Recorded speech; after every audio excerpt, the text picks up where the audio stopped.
રાધે રાધે દોસ્તો, આજે આપણે બનાવશું પાલક પનીર પુલાવ. હવે આપણે આવો અને જુઓ કેવી રીતે આપણે બનાવીશું. એમાં મેં 3 ચમચ તેલ નાખ્યું છે અને એમાં પહેલા આપણે જીરું નાખશું.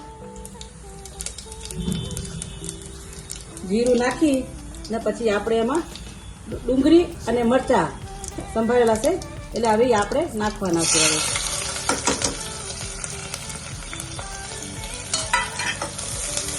હવે એને આપણે લાલ થવા દેશું. જ્યાં સુધી લાલ થાય ત્યાં સુધી આપણે આયા વિડીયો જોશું. આમાં મેં પાલક અને કોથમરી બાફીને પેસ્ટ બનાવી છે. બાફીને પછી ઠંડા પાણીમાં નાખી અને પછી પ્યુરી બનાવી છે. પ્યુરી બની જાય પછી એમાં પનીર સુધાર્યું છે, ટમેટા સુધાર્યા છે અને લીલું લસણ, હમણાં શિયાળો છે તો લીલું લસણની સિઝન છે એટલે લીલું લસણ નાખ્યું છે અને આદુની પેસ્ટ બનાવી છે. હવે જો આ લાલ જેવું થઈ ગયું છે. હવે એમાં મેં એને લસણ હવે આપણે નાખશું.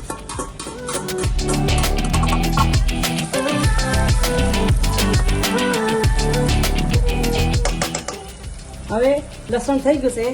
હવે એમાં આપણે ટમેટા નાખશું.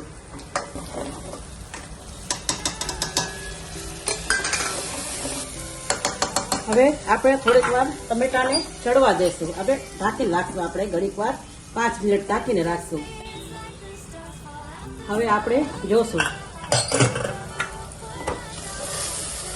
ટમેટા ચડી ગયા. હવે એમાં આપણે પાલકની પ્યુરી નાખશું. આમાં આપણે પાલક અંદાજે નાખવાનું. જેવો તમે પાલક ખાતા હોય, જાજુ ખાતા હોય તો જાજુ નાખવાનું, ઓછું પાલક ખાતા હોય તો ઓછું પાલક નાખવાનું. અમે 3 સભ્ય હાટું બનાવ્યું છે. હવે આપણે એમાં મીઠું નાખશું.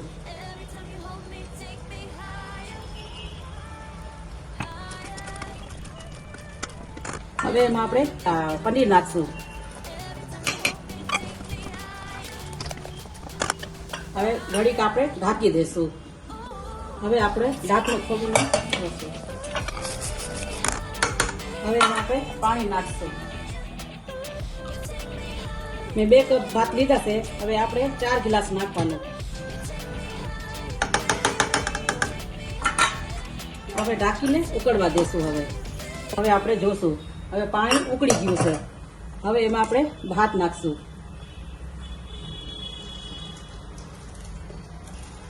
મેં અડધો કલાક ભાત પલાળી રાખ્યા હતા. અને આપણે ભાત પલાળી રાખીએ તો આપણે છૂટું દાણું થાય, સરસ ભાત થાય. હવે એને આપણે 2 સીટી વગાડશું કુકરમાં. ચાલો દોસ્તો, હવે આપણે જોઈ ઢાંકણું ખોલીને.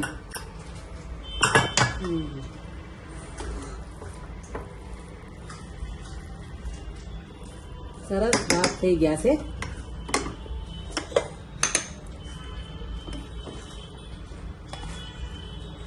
હવે આપણે આમાં સર્વ કરશું.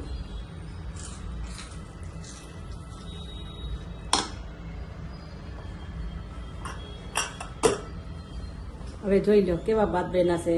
તમે બનાવજો અને ટેસ્ટ કરીને કહેજો કેવા બન્યા છે ભાત.